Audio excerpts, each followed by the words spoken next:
everyone. Welcome to the Optimus Fantasy Football Waiver Wire Show. I am Nate Polvogt, joined by my co-host, Mike Reedy. Guys, it's week 4 of NFL action. We're through 3 absolutely freaking brutal weeks, Mike. Injuries, we've got new ones who popped up this week. Trey McBride, Devonta Smith, both in concussion protocol. Justin Herbert ends up getting replaced by Taylor Heineke yesterday. We don't know what his timetable is. We hear low ankle sprain. Could be day-to-day, could be week-to-week. So now we're left with this just absolute mess of a situation. And as fantasy managers, it's hard to see any real hope. Sam Laporta, another one who turned up on the injury report with an ankle sprain as well. These guys that we were taking super high in our drafts, Trey McBride, Christian McCaffrey now is seeing a specialist in Germany for that Achilles strain. It's getting harder and harder to put together a team every week, which fortunately it is for literally every manager in your league. But now it's who wins the waiver wire every week, because we're streaming.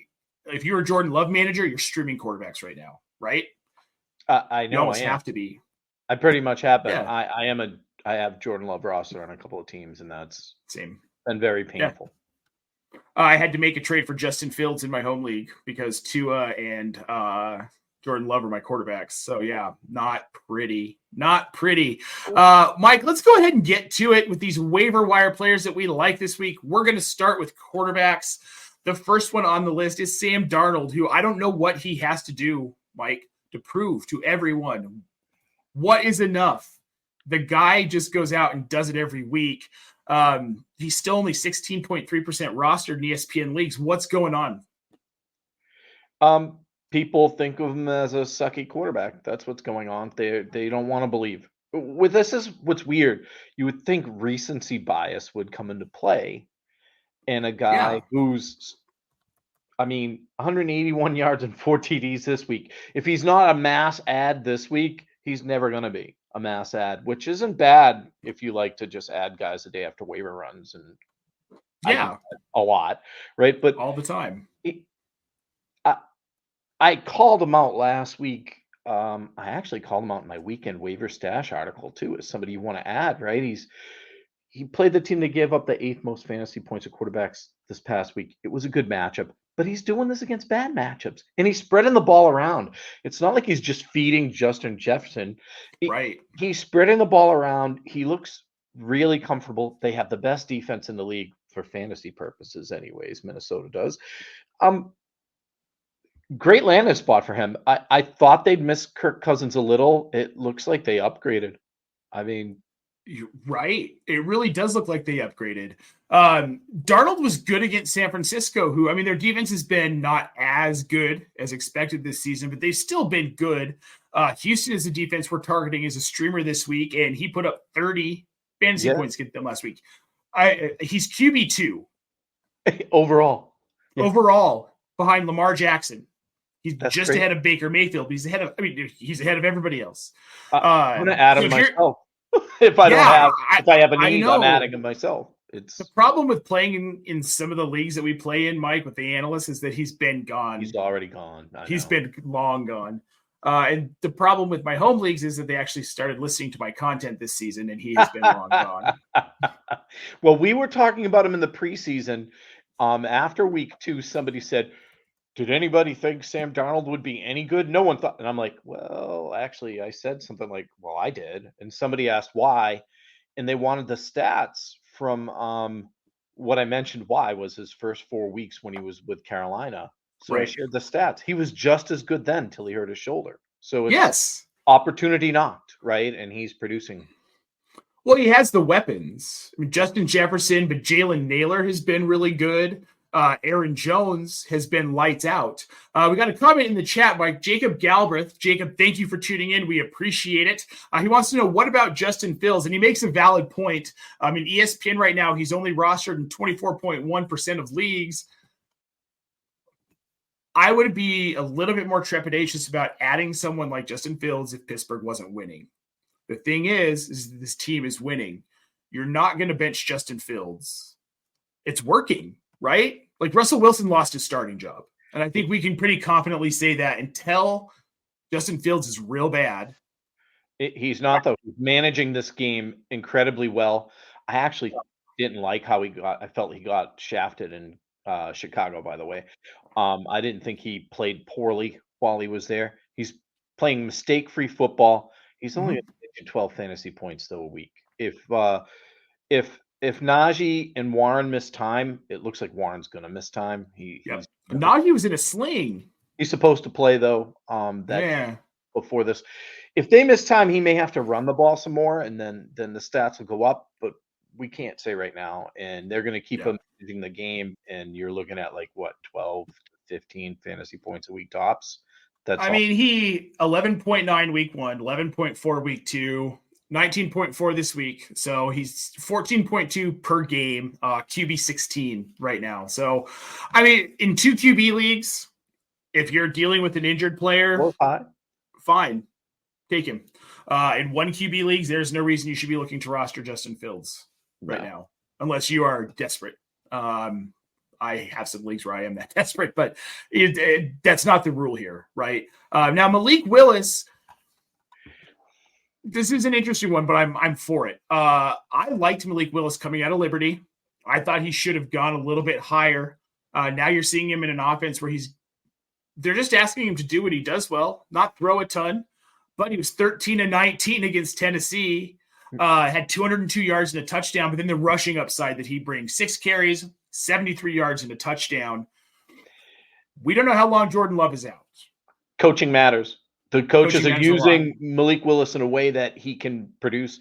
He didn't get that kind of opportunity in Tennessee. I think they wanted him to be Ryan Tannehill, and he isn't. Wow. Right? That's all I thought was wow. And he spread the ball around nice as well, right? Like, he played really, really well. I like him. I always say coaching matters. Coaching matters a lot here. Again, another guy in a different spot, which is apparently the right spot while we wait for Jordan Love to come back. Yep. If you're needy, you can't go wrong. Okay, but more of a football question than a fantasy football question. If you're the Tennessee Titans and you just watched a guy that you traded for peanuts outplay the guy that you drafted in the second round of the draft 2 years ago now, a year and a half ago now, how does that make you feel? Different coaching staff, though, and you know, he wasn't getting used properly. That's fair. So sometimes guys don't mature in time, though, either, right? Like, we expect these guys to walk into the league and be superstars right away. And look at Geno Smith. Yeah. I mean, well, but also look at the teams. He was on those Jets teams that were absolutely hapless. So, but yeah, I mean, I get your point. It takes guys a few years, right? The game's fast. I mean, I'm not a huge Caleb Williams guy, but the game's a lot faster than college. Mm-hmm. He's adjusting. He had a better defense to play against this week than the first 2 weeks, right? But it takes some time for some guys to adapt. Not everybody is CJ Stroud, who walks in and was like, everything's the same. Yeah, right. Hey, speaking of quarterbacks who just didn't hack it, Bryce Young apparently. I don't think we see him again in Carolina. That's my opinion. Andy Dalton steps in last week, Mike, and what does he do? 319 yards, 3 touchdowns. The first quarterback in the NFL to do that this season. That's right, folks. Andy Dalton, the pale squirt gun. It makes you feel like he should have been starting all this time somewhere anyways, even though he's been a backup since he left the Bengals. We mentioned in the offseason that they did a lot of the right things in Carolina, and we thought this should help Bryce Young, and it didn't. He's just not good. Right. They added Deontay Johnson. They drafted Jonathan Brooks, and Chuba Hubbard's playing great, by the way. He did last season too. Towards the end of the year, he was playing really well. They helped fix the offensive line some. It just didn't help. I think he's too short, and he's just not accurate with his passes. The combination of you can't see and you don't throw well anyways is tough, right? In the NFL. Oh my God! If I added Deontay Johnson off the waiver wire on Friday in a league where somebody had dropped him last week. And I was like, yay, Andy Dalton, I'm playing him right away. I've had people think I was nuts, and I was like, oh, no. No. It's very different now.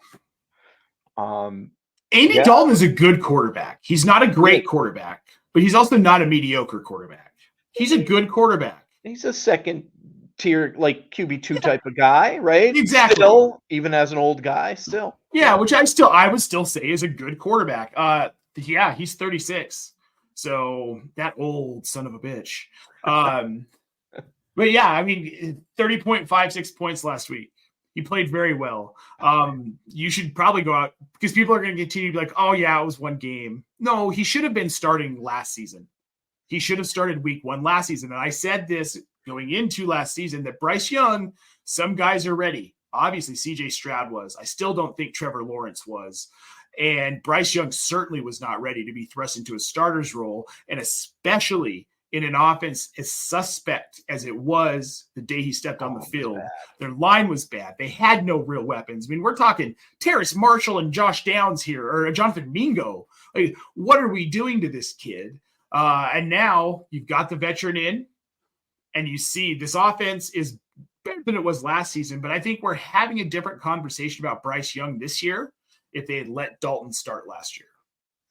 Yeah, I mean, this is like the being a Boston guy, the Patriots, people complaining about Drake May. They wanted him to start. Now they don't want to ever see him hit the field because they know how bad the offensive line is.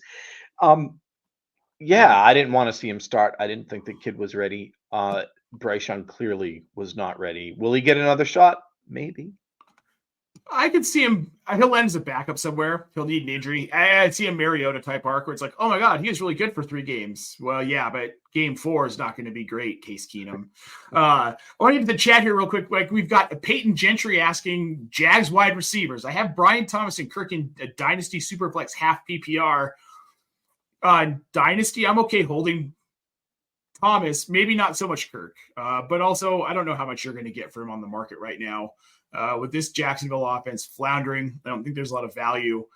But I would hold Thomas because if this offense can turn things around, if they can get Trevor Lawrence going, or if they move on from Trevor Lawrence at some point in the next season to 2, there's a new ceiling for Brian Thomas, and it's a wide receiver 1-tier player.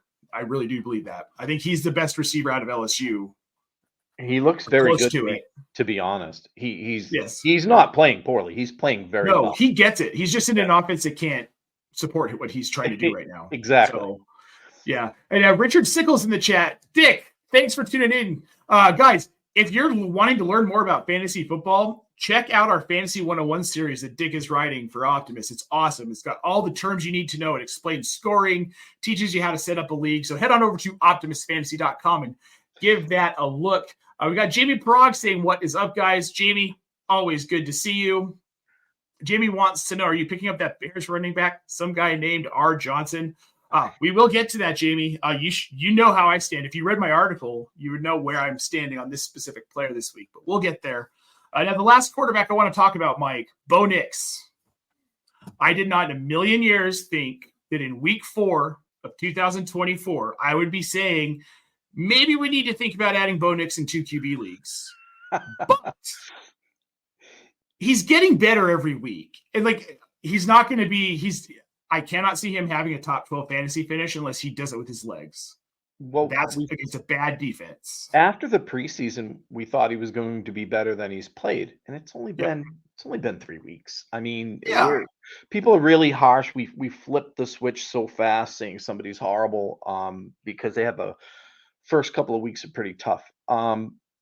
He's spreading the ball around too pretty well there, right? Like I'm seeing people wanting to add Denver wide receivers. I wish he could get the ball to Courtland Sutton. But other than that, I think he played pretty well this week, and at least watch. I would put him on a watch at least. If I didn't want to. Yeah. Depends on how needy you are, right? Say in a GPD league or a super flex. When I'm looking at Nix, my thought in adding him here is that he's widely available on ESPN.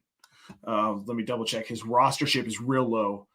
He is sitting at Yeah, he's at 7.8%. More than Andy Dalton at 1.4, but less than a lot of guys that you're just not going to be able to get.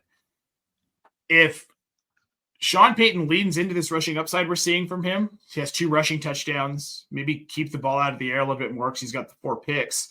I can see where he becomes like Justin Fields valuable that rookie season, where it was like, I mean, he's not great, but this dude runs all over the place. So he's getting you 15 to 20 PPR points or 15 to 20 points some weeks just on the ground because the offense isn't doing much else well. And this Denver offense isn't doing much else well. I mean, Javonte Williams has been almost a non-factor. He's been horrible. He's been I expected horrible. so much more from him. And they appear to like Jaleel McLaughlin because they give him the ball on the goal line, which was a surprise. Yeah. I didn't see that thing, but I don't know, man. I got one more question in the chat here, and then we're going to move on to running backs, Mike. Jason Quinn wants to know, should I add Heineke in 2 QB leagues? He's got Lamar, Purdy, and Herbert with IR spots to use. I don't know. I like Taylor Heineke, Mike. I do. I love the story. I love the grit of him staying around and sticking around in this league. However, for fantasy purposes, we're already in an offense where we're questioning Justin Herbert's value, and we know the level of talent in Justin Herbert. I can't see him being fantasy relevant because Jim Harbaugh's smarter than that. He's not going to put the ball in Heineke's hands to lose games. They're just going to put it in Dobbins' hands, and they're going to have Heineke run a little bit. Gus Bus and Dobbins will get even more carries. Yeah. Yeah, that's how I see it.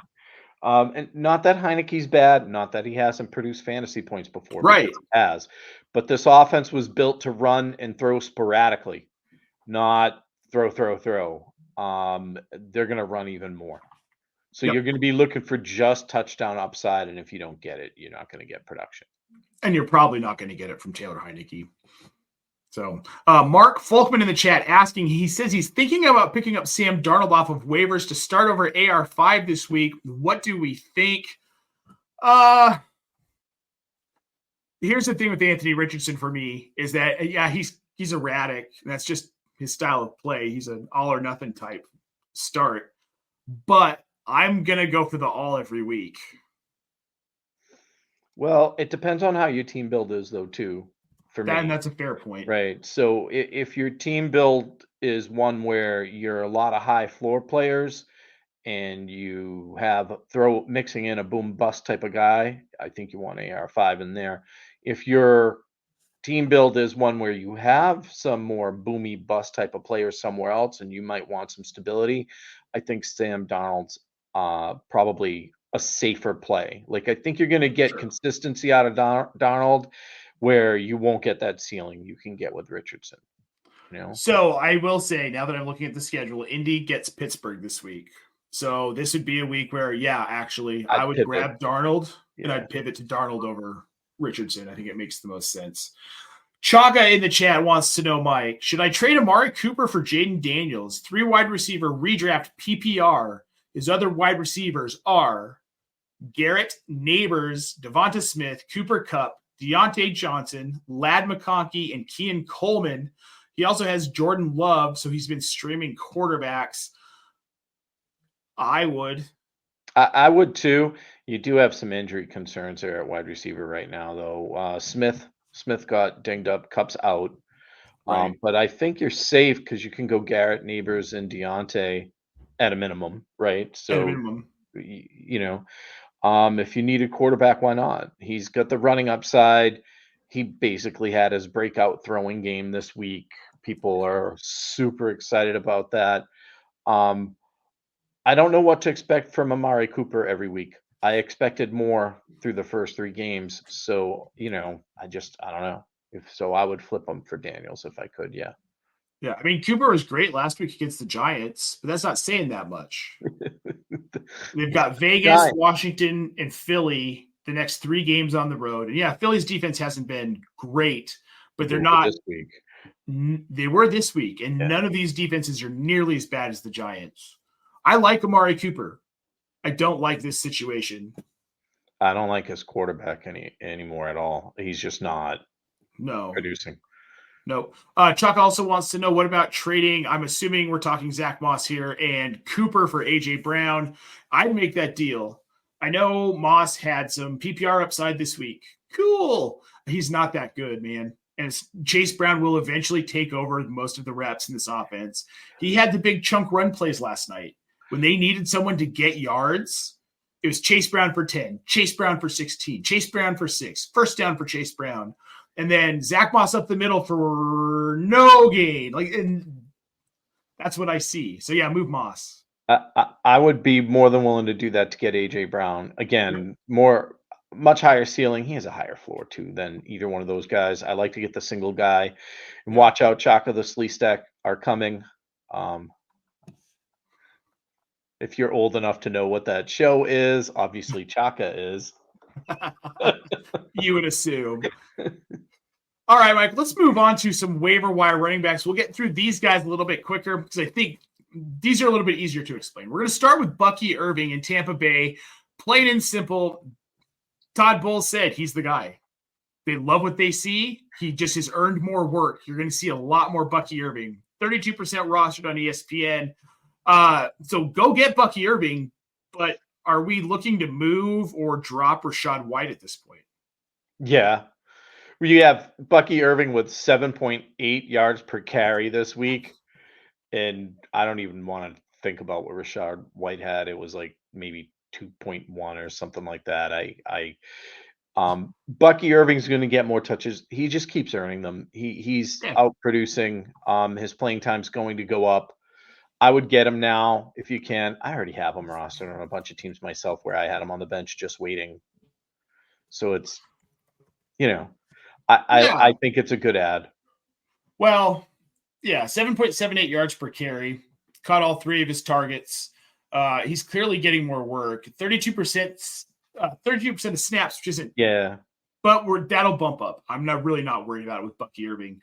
The next one on the list, I love Braylon Allen of the Jets, the youngest player in the NFL, getting tutties from the oldest player in the NFL. Who doesn't love it? He doesn't have a lot of snaps either, by the way. No. Percentage-wise. 32% last week. Yeah, but if he's on the field, they're using him, right? So he had 14 total touches, 55 yards rushing, 33 yards receiving. It appears that Aaron Rodgers trusts him as well because he throws the ball to the rookie, which is amazing. I was listening to SiriusXM radio earlier, and they were talking about it looked like the Jets didn't even really need him, but they figured this guy's really good. Let's draft him anyways since he's there. Yeah, they did. I mean, great move. Yeah, he looks like he's going to be totaling over 60 yards a week.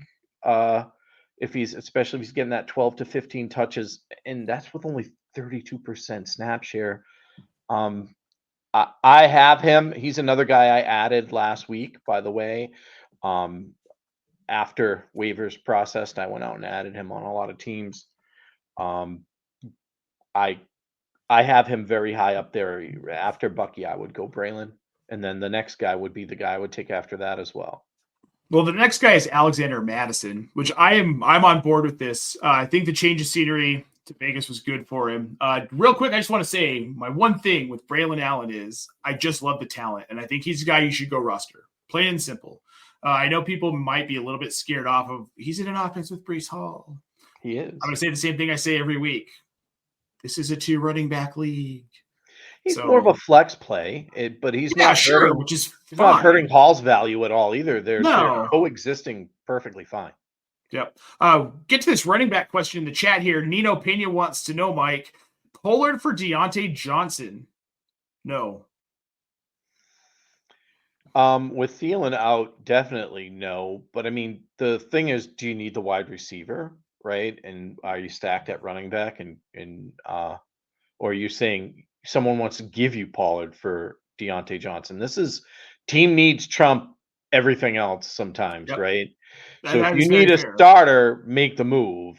If this is like I don't need it, don't make the move. Yeah, don't just make the trade to make the trade. Jason Quinn popping back in, Mike, with another question here. He's considering dropping Zamir White. How would you rank these guys? Juwan Jennings, Darnell Mooney, Justice Hill, Chase Brown, Alexander Madison, McLaughlin, Roshan Johnson, all in half PPR. Hi, Mike. Hey, Jason. Jennings, Mooney. It starts to get tough after that. I'd probably say Madison. Then like McLaughlin, Johnson, and Chase Brown. I probably have all those guys equal. Hill's only going to get a lot of use if they need to throw the ball a lot for the Ravens, so he would be at the very end for me. Which we've seen. We were excited about him, and kind of it's okay. He's good. It's unfair, but play calling matters, right? So. Yeah. I think I'm Jennings, Mooney at the top there, and same as you. I do like Roshan Johnson though. Oh, me too. With DeAndre Swift being inefficient. There you go, Jamie. We talked about Roshan Johnson. I hope you're happy. Inefficient is a nice way of putting bad. 1.8 yards per carry so far this year for DeAndre Swift. Miggy wants to know, I have CD and Ayuk. I need to trade one because I have no good running backs. Any thoughts on what I should do? So I'm trading Ayuk. Me too. Try and get it back. And I don't know. I keep waiting for Ayuk to get that big game. Got paid a lot of money. A lot of stink was made about it. We're 3 weeks in. This offense needs someone to catch the ball. I mean, apparently it's Juwan Jennings. Juwan Jennings was wide open, single coverage all wide the open. time. So Ayuk's getting double teamed. The other thing there is Jennings has earned snaps. So when Debo and Kittle and CMC are all back, Jennings is going to continue to see targets. Yep. So like it's going to be diluted. I know people don't want to believe too many mouths to feed is real. It's real. It's very real. And there'll be too many mouths to feed there. And I hate to tell you this, but the pecking order is going to be in the passing game, CMC, Debo, everyone else. That's just how it works on that team. Yeah. Oh, I don't care how well some of these bit guys played. We're going to talk about another San Francisco part here later in the show, but they're valuable until these other guys come back. This is This is a Kyle Shanahan offense. These are the guys that he has chosen to ride with for the last 3-4 seasons. Yeah, but ride the value while you can. Well, these guys are out. And how about that Brock Purdy? That's all I want to say. I've loved him since he started playing well. Everybody picks on him. He played great with missing 3 superstars. Yeah, I watched him play just a tad bit when he was at Iowa State. I thought he was pretty good there too. So I wasn't terribly surprised to see him succeed. Nino says, yes, his running backs are Kamara Connor, Braylon Allen, Zamir, and Jonathan Brooks, who can help a bit getting Tony Pollard. Okay. Yeah. I mean, if you need to get someone like Tony Pollard, as much as I don't like him, he's going to provide consistent value. So I'm okay with that. Yeah, the ceiling's not there. But not like it used to be. Nope, he's getting too old. Miggy says here he's trying to trade Ayuk. He is 0-3 right now, so he needs something big to happen.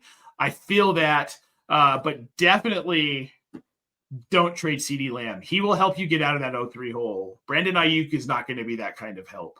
Now we've got a fun comment over here on Twitch. Let me get to this here if my computer will allow it. I just got a new one. Working through some quirks here. Neil, the legend on Twitch asking, can I drop Jerome Ford for Bucky Irving? Absolutely. Yeah. That's already a timeshare for Ford. And eventually Chubb's going to come back and it's just going to get murkier. Bucky looks like he's going to take over that backfield in Tampa. Yeah. I mean, if we want to believe what the coach says. Coach speak. Good old coach speak. All right, let's move on to some more of these running backs. Alexander Madison is a guy, Mike, we've talked about him a number of times. He's in this Vegas offense with Zamir White, who really isn't that good of a running back. I'm going to stop telling people to take a chance on him because I don't think there's a chance to be taken. Madison, on the other hand, I really like. Well, we had him as a DFS play this week as well. He scored a touchdown. He's the goal line back right now and the receiving back. And, I mean, Zamir White, if he gets volume, he'll give you numbers like anybody else in the NFL. If he's not getting the volume, and the team, I mean, they're okay. They're not great. Yeah. If he's They're not not as getting the bad as they goal, were last year. no, but if he's not getting the goal line touches, and we know he's not a pass catching back, there's no upside there, Yeah. right? Like it's the floor's really low and the ceiling's really low. I'm Madison here. The ceiling's much higher. I mean, very limited touches, but he did play 44% of the snaps, which led all Raiders running backs this week. That's Alexander Madison did, even though he only had a few touches. So he's somebody we're going to see an upswing on, I think, in usage as well, just because Zamir White's very ineffective, is the word Nate used.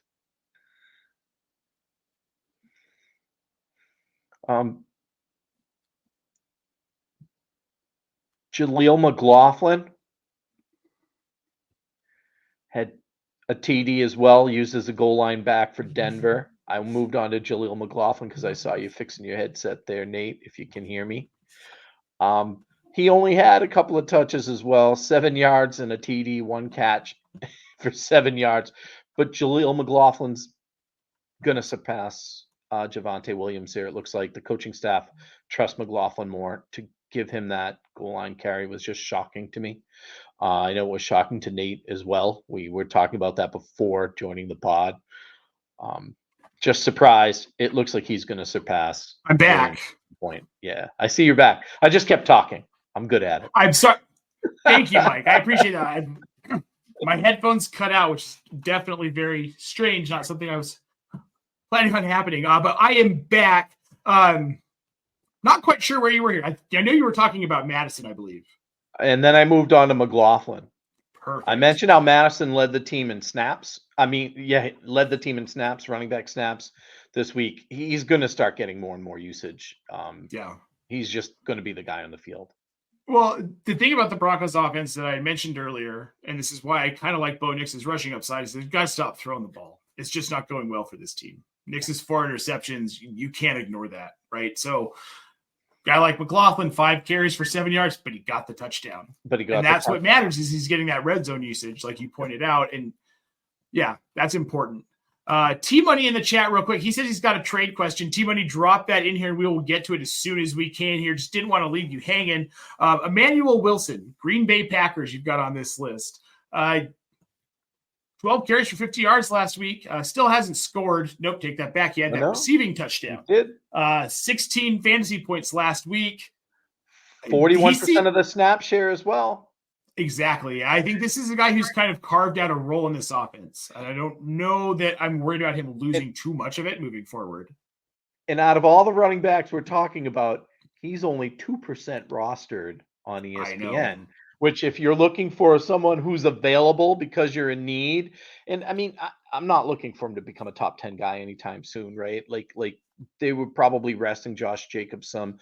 They're going to continue to try to manage his touches, I would think, because last season he had just had 364 or 5 touches the year before, and you could tell he was worn down, right? So they're going to try to manage his touches. I think people were hoping Lloyd would be a guy that would be producing like this, but Eric Wilson, I mean Emmanuel Wilson, sorry, I don't know why I want to call him Eric, is Adam if you need a running back, right? Like you may not want to play him right away. You might want to see what's going on, but he's available. He's everywhere. And he's RB33 right now. Yeah. Usable and available. Absolutely usable. Jamie in the chat wants to know, Madison or Roschon? We all know Roschon's more talented. Yes, that is true. Though I would be more worried about the opportunity for Roschon. I need to see more of it. Last week was encouraging. And they could always go back to Herbert or Swift because which wouldn't surprise me. They like having that 3-headed committee there. So I would go Madison over Roschon as well. I would as well. Patrick wants to know, Mike, drop Javonte for Xavier Leggett or Roschon in PPR. He's 3-0. He's got Bucky Irving, Rico Dowdle, and Chase Brown. Roschon, maybe. Leggett, no. Yeah, same. I wanted Xavier Leggett to be a little bit more. Loved watching him in college. Maybe he'll get more opportunity, but he's in Carolina, so it's hard to say. Christian Reyes just got King Henry and Jaden Reed for Brees. Is that a good trade? In redraft, yeah, I think so. Be better once Jordan Love's back, but yes. Yeah. Playoff time. That'll be a really good trade for you. T-Money dropping his trade question in here, Mike. Should I trade JMO and Ford and Worthy for DJ Moore and Alec Pierce? His wide receivers are CeeDee Lamb, Jamar Chase, DK Metcalf, JMO, Worthy, Mooney. His running backs are Connor, Jacobs, and then Brooks on IR. Should I trade Kincaid for K9 and play Komet? Ooh, I'm keeping Kincaid. Yeah, same. And I mean, it's almost a wash on that other trade, by the way. Pierce is probably going to outproduce Worthy this year, not because he's more talented, but just because the looks he gets works well with what he does, right? Four targets a game or something like that. He's turning that into 50, 60 yards and potentially a touchdown. Worthy getting 4 or 5 touches a game tops isn't going to help you. Ford probably isn't going to help you. And I mean, JMO and DJ Moore, I'd rather have JMO, I think, this season because of Chicago's offense. But week 3 was good for DJ Moore, and the schedule's pretty easy for the next 5 or 6 games. So, yeah, I'd probably make this trade. I don't think you're losing all that much. If it's Dynasty, I wouldn't do it because I'd want to hold on to Worthy and JMO. But redraft, I'm doing this. Yeah. Yeah, the big piece for me is Ford. I'd love to dump that value in redraft right now, just because I just don't. We took him higher than he should have been being drafted, right? So if you can get DJ Moore and Alec Pierce back, and Alec Pierce, for better or worse, especially for Michael Pittman owners, he's the guy in Indy. He's the guy that Anthony Richardson loves. So the volume of Moore and Pierce for me, I think just it's too much to pass up, and being able to dump Ford. And again, where these 4 touches a game isn't going to do much for you down the line. No, super talented, and that's why I'm like, it hurts, right? You're thinking like, he's so good, but he doesn't touch the ball enough to make a difference. So it's like Marvin Mims. We know Marvin Mims can take the top off of defense. They just don't do it. So much as we want it to happen, you can't really roster Marvin Mims right now either. Quincy Davis asking, do I drop Carson Steele for Braylon Allen? And do I drop Quentin Johnson for Mooney? I am going to say yes, Steele for Braylon Allen. You're not a believer in Steele? I believe in his hair, and I believe that a really big deal was made about his sister's wedding this weekend. He looked very average to me. Yeah, I'd rather have Allen. Yeah, I'd much rather have Allen. Long-term, rest of season, dynasty, doesn't matter. I want Allen. Then Johnson for Mooney. Yeah, I think I would, Mike. Mooney seems to be a favorite target of Kirk Cousins, and that means something in Atlanta. My good friend, Chris Robin, right? He's over at Fantasy Six Pack. Shout out to Chris, right? He jumped on here, I think, our very first pod together. Yeah. Chris had gone back and forth with somebody over Mooney, and he said, you need to understand Mooney very well can be the number 1 wide receiver week to week on this Atlanta team. He can outproduce London any given week. He's definitely the second option there. I made fun of Cousins a little bit, right? Saying Darnold was an upgrade, but Cousins is a good quarterback. Mooney, I like Mooney's situation better than Quentin Johnson's situation. So yes, I'd make that deal too. I think he's going to outproduce Johnson overall in the season. Johnson needs a touchdown. If he doesn't get a touchdown, he's valueless. Yes. Oh, 100%. Everyone, I want you to know we do see your questions in the chat, but I do want to get on to our waiver wide receivers before it gets too late and waiver claims have already been processed. Just kidding, obviously. We're not going to be on that long, but let's get to these wide here. Yeah, right. So here we are. These are our week 4 wide receivers we think you should be targeting. We've got Quentin Johnston of the Los Angeles Chargers, Jalen Tolbert of the Dallas Cowboys, Jawan Jennings of the San Francisco 49ers, Andre Yosavash of the Cincinnati Bengals, Jalen Naylor of the Vikings, and Trey Tucker. Let's talk about Quentin Johnston. He didn't quite get it last year. He gets touchdowns. He didn't know Yep. what was happening last year. I'd like to know the status of Justin Herbert a little more. But he only had 2 targets this week, 2 receptions, 44 yards, and a touchdown. So he does produce with his touches. Mooney's not here, by the way, because he's rostered on like 67% of teams.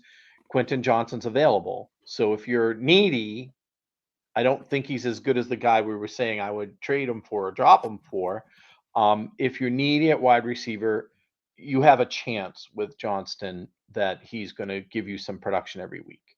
Looks like it's 10 to 12 points, but there's production there, right? Yeah. Same thing with Jalen Tolbert, Mike. Yeah. Just looking over kind of what he's done the last 2 weeks, 9 targets and 5 targets, respectively, the last 2 weeks. He's been in the double-digit fantasy points. I didn't think we were going to get a second receiver, or third, I guess at this point, a third receiver to emerge from this Cowboys offense. But I think Tolbert's showing me he is going to be a part, and his floor is probably double-digit points at this point. He's playing a lot. That was the key. When I brought him up last time and you were like, what? I'm like, he played like 85% of the snaps that game. He played 75% of the snaps this week. He had another touchdown, another 42 yards. He's a secondary option, it looks like, behind Lamb in the passing attack. He's emerging. The time to add him is probably now before everybody else is hot for him, although his rostership's a little higher than I thought it would be. 6.4%. I thought it was going to be almost 0, right? But this is one of the guys, like, I have friends who read my waiver wire article and follow me on waivers all the time. This is a guy we're identifying early. Get him early. Don't wait till everybody wants him in another week or 2. Like, I would get him now. Yeah. No, I agree. We've got a comment in the chat here from Neil the Legend. He's saying he's rostered in 1% of ESPN leagues.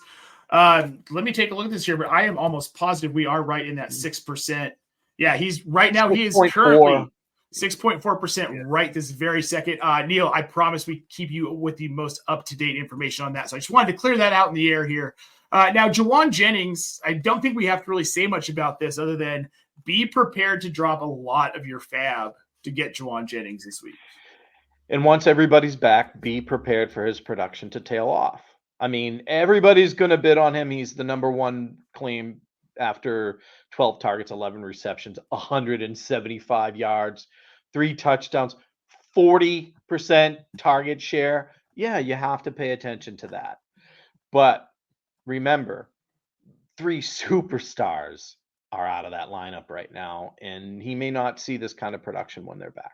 That's all. No, he definitely won't. I mean, 5 targets, 4 targets, that's within the reasonable realm, which week 1 against the Jets with everyone mostly healthy outside of Christian McCaffrey, double-digit fantasy points. So, but that said, this week 3 was a one-time thing for Jennings, guys. He's not going to get this kind of volume next week.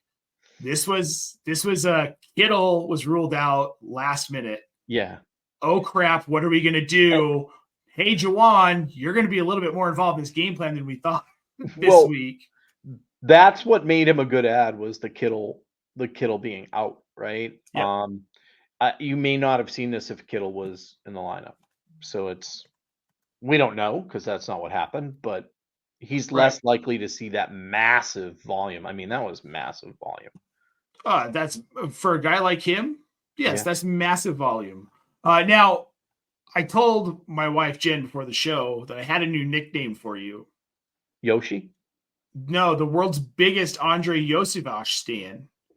Because you are. And then we heard him catch the touchdown last night, and I was like, Mike's gonna be so happy. I went away from him even after the 2 touchdown week because it was only 2 targets. And I'm like, I can't believe they're not using him like they were last year when he played. But 7 targets, 5 receptions, 52 yards, and a touchdown this week. He had 18% target share and 77% of the snaps, which is second on the team behind Jamar Chase, which surprised me. So that's why I'm back on the train here, right? Like, I like him because Burrow trusts him in the red zone, but I don't like him if he's only seeing 2 targets. I don't even care if he's scoring a touchdown every week on 2 targets. It's the floor is too low. But if he's seeing 7, 5, 6, 7 targets a week, I like him. He becomes a very playable asset for you, and then he has the upside with potential touchdowns. Well, in the next 3 matchups for the Bengals, a team that really they desperately need a win here. Carolina at home. They're at Carolina, Baltimore at home, on the road for the Giants. Then they've got Cleveland, Philly, Las Vegas after that. These are all situations where I could see him maintaining that 5 to 7 target range volume. Yeah. I'm not looking him to become Jamar Chase. I'm looking him to be that complementary piece. And Burrow, as I said, Burrow apparently trusts him in the red zone because he has 3 touchdowns in 2 games. So, Yep, exactly. Now, Jalen Naylor, the Jordan Addison fill-in in Minnesota, had another touchdown last week. One in every game. Is this kid for real? And do you feel like this is someone that, like, long term is going to have fantasy value as like a flex play in this Minnesota offense? Well, he's playing 86% of the snaps. He had a 14% target share this week on that 4 targets. So it seems like it's not a lot, but it's fairly significant piece of the target share.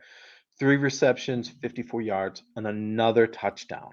So Darnold clearly trusts him as well, right? Because he's getting him the ball in a place where he can score.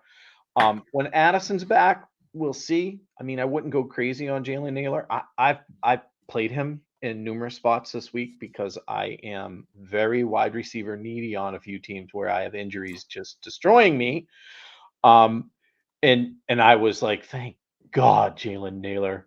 I love you, kid.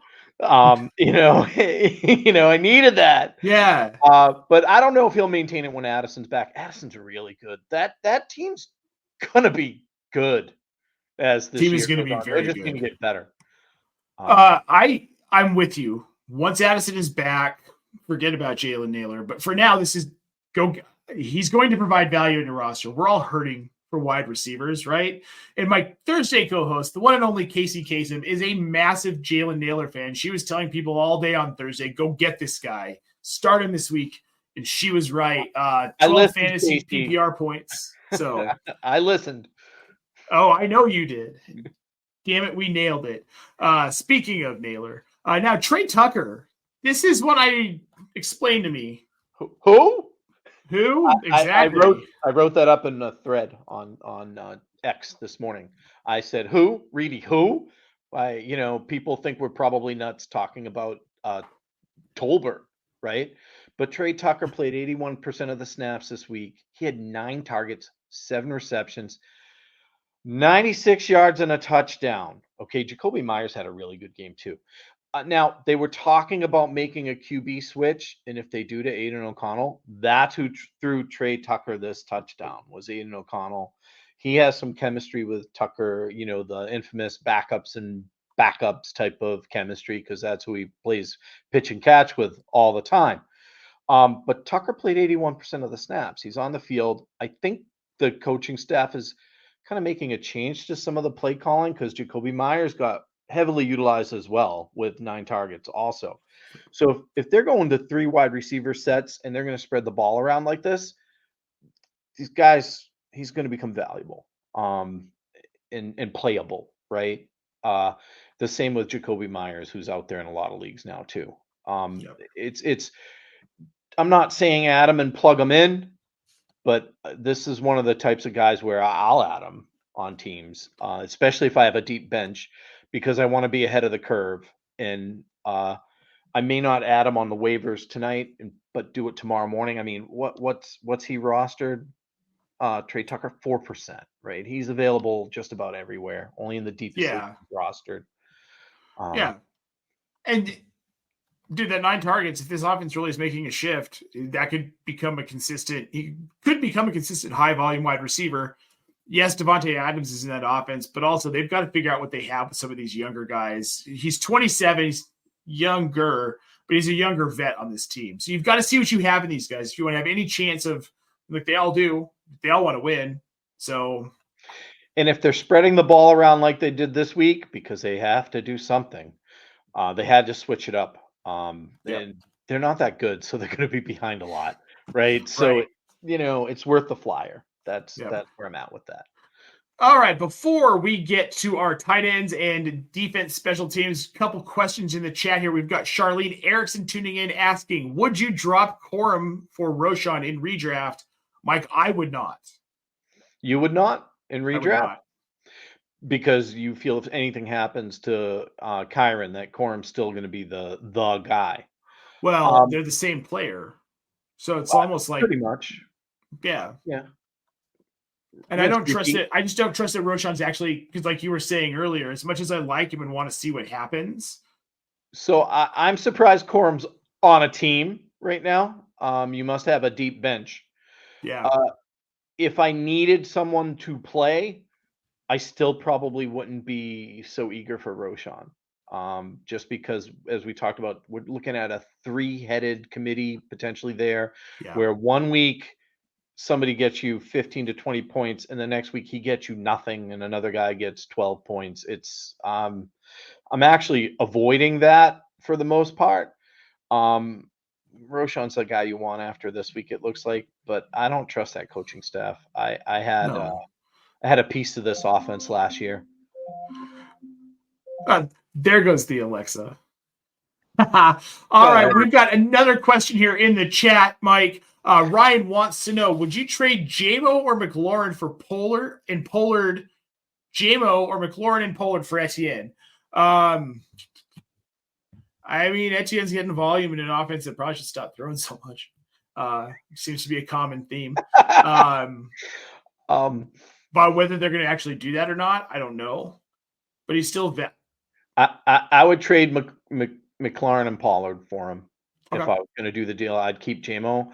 I'm sorry, I don't trust the Commanders to air it out to McLaurin all the time like they did last night. One play does not make a season. That was fun. One play. But one play does not make a season. Yeah. 100%.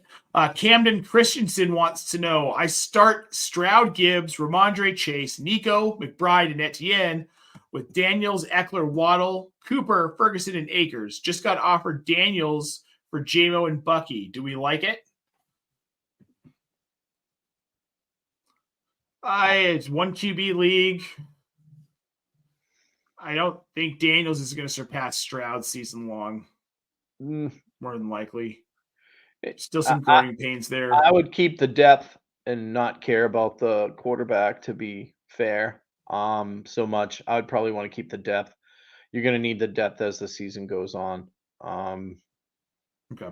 So I'm probably keeping JMO and Bucky. All right. Now, if it was reversed and he was moving Daniels for JMO and Bucky, would you do that? Yes, I would do that. Okay. All right. Now, Macy wants to know, what do I do with Ayuk?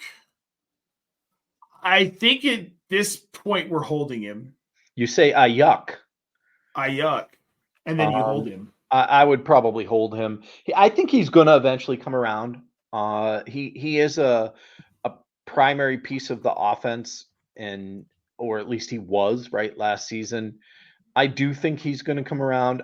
I know he had a lot of targets last year. The hold in, or whatever the hell he was calling what he did, is just the impact on the play so far.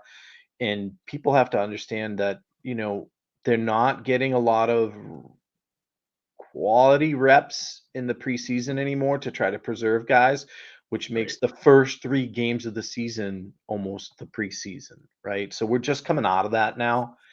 I would hold. Yep. He had 10 targets last week, Mike. In double coverage, I mean, the whole time too. So it's not like he's bad. It was just tough going. Yep, 5 catches still. I mean, yeah. That ends the questions. Let's get over to our tight ends real quick because, this is, as we know, about as ugly as it gets. I've been calling it tight end roulette.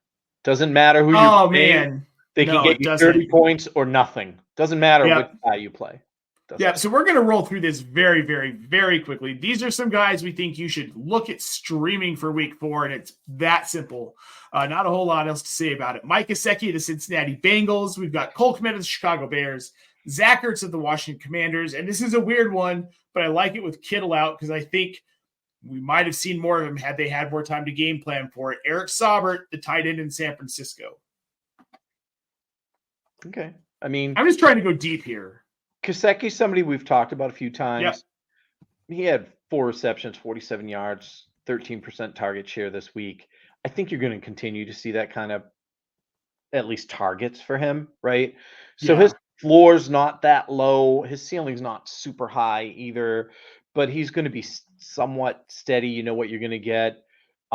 There's not a lot of that right now other than Bowers at the tight end position. Like, people are just crapping out left and right. And then having a big game like Cole Kmet, right? 10 receives. This week's Hunter Henry. Well, 10 receptions, 97 yards, touchdown. And he's trying to trick us because I'm looking at the Cole Kmet stats. And it's like, okay, well, he's not like second on the team in receiving right now. Up and down. Yeah. The same old story. It's the same old story with Cole Kmet. Yeah. Yeah. I played him, by the way, in Scott Fishbowl. You know why? Because you're smart. No, nope, tight end premium. Because he's all I had. Oh man, that's life, right?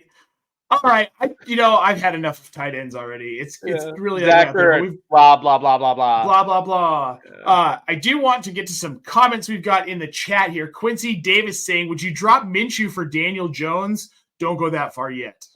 Not yet. That time may come.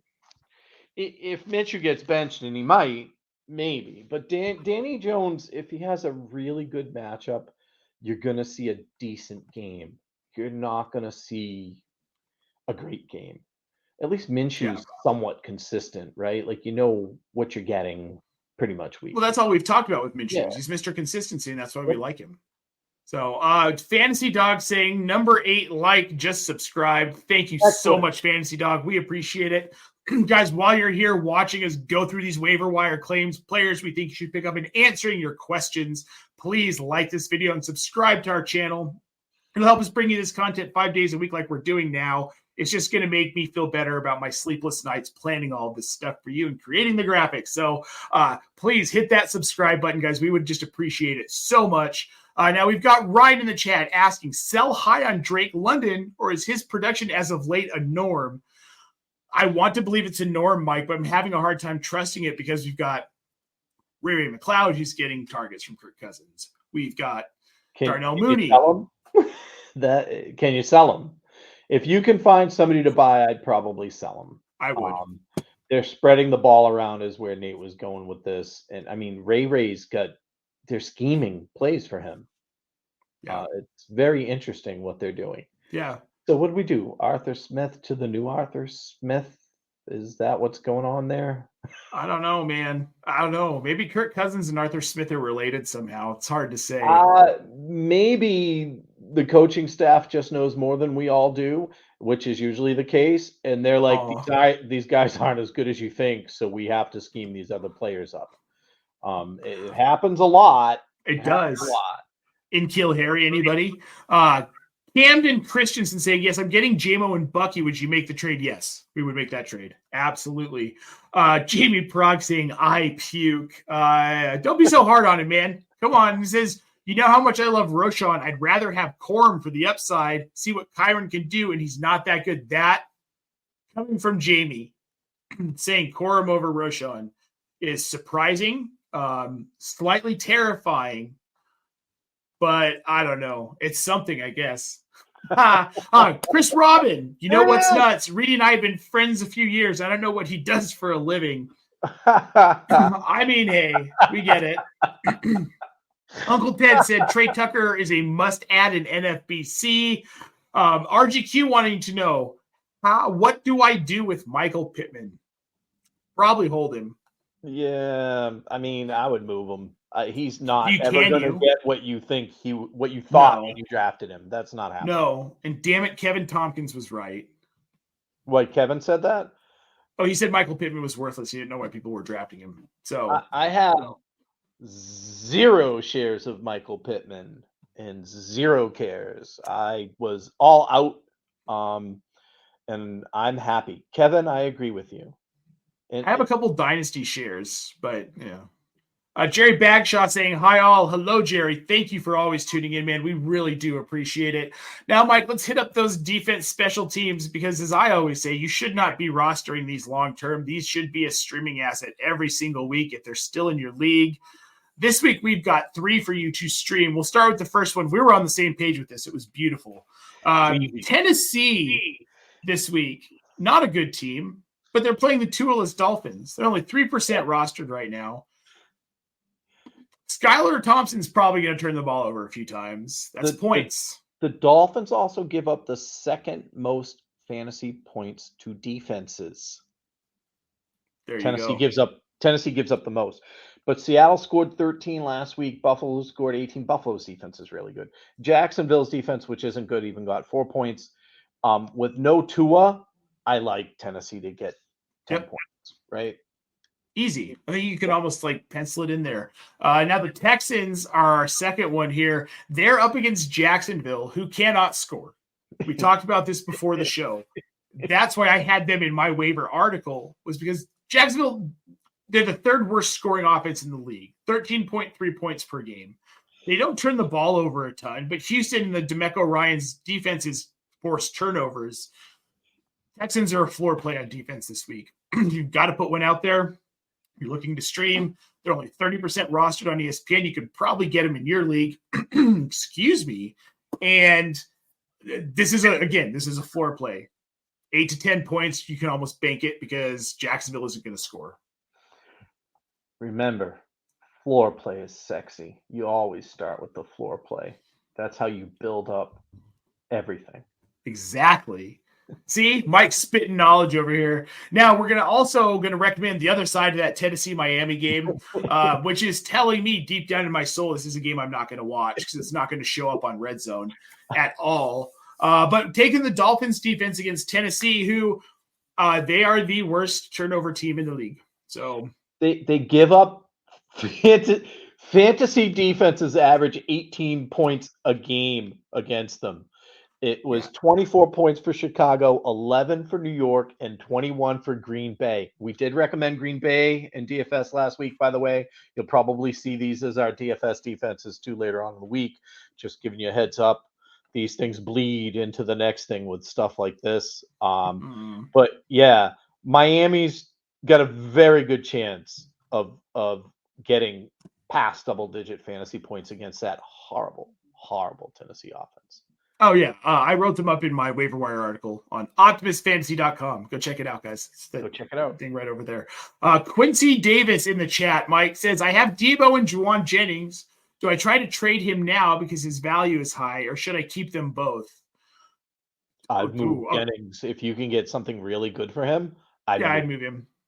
If Debo gets hurt again, Ayuk's probably balling, and you can pivot somewhere else. Somebody's going to be all caught up in their feelings on Jennings and want a piece of that game that already went by. Yeah, right. All right, everyone. I want to say thank you, first of all, for tuning in and for dropping so many questions in the chat. One of my favorite parts of the show. Always love it. I want to remind everyone, Fridays, you can find Mike and I again, DFS Live at 4 p.m. Eastern or somewhere around there. But I have a more reliable laptop now, so I will be on time, at least I think. I'll just have to see. But check us out, 4 p.m. Eastern on Fridays, right here on the Optimus Fantasy Football YouTube channel. And then on Friday, after Mike and I go live, check me out with Matt Chester and guests at 6 p.m. Eastern for the Mailbag Show. You can send those questions to Optimus Fantasy, team at OptimusFantasy.com, or find us on Twitter at Optimus Fantasy. Drop us a DM. Find us on Facebook and Instagram. You can do the same thing. We'll get those questions on air. On Sundays, guys, we are going to be back at it on Reddit. We had just shy of 1,000 questions last week, but all you beautiful Reddit people visited our site 2,000 times on Sunday. So thank you. I'm sorry if you hated my rankings. I've heard plenty about it from you guys. As Reddit does, right? As Reddit does. Guys, while you're here, please make sure you like this video and subscribe to our channel. Like I was saying earlier, it makes it so much easier for us to bring you as much content as possible. Let's get that subscriber count up. We appreciate it. We love having you guys here. And on Thursday, the Nate and Casey Show, the Optimus Fantasy Football flagship podcast. We will be live again at 4 p.m. Eastern with starts, sits, post-waiver wire ads, some of our favorite bets for the weekend, and bold predictions. Mike, this has been a blast, man. Thank you for tuning in. Quincy Davis says, thank you all so much. I'm Nate Polvogt. For Mike Reedy, this has been the Optimus Fantasy Football Waiver Wire show for week 4. We will see you next week. Thank you, everyone.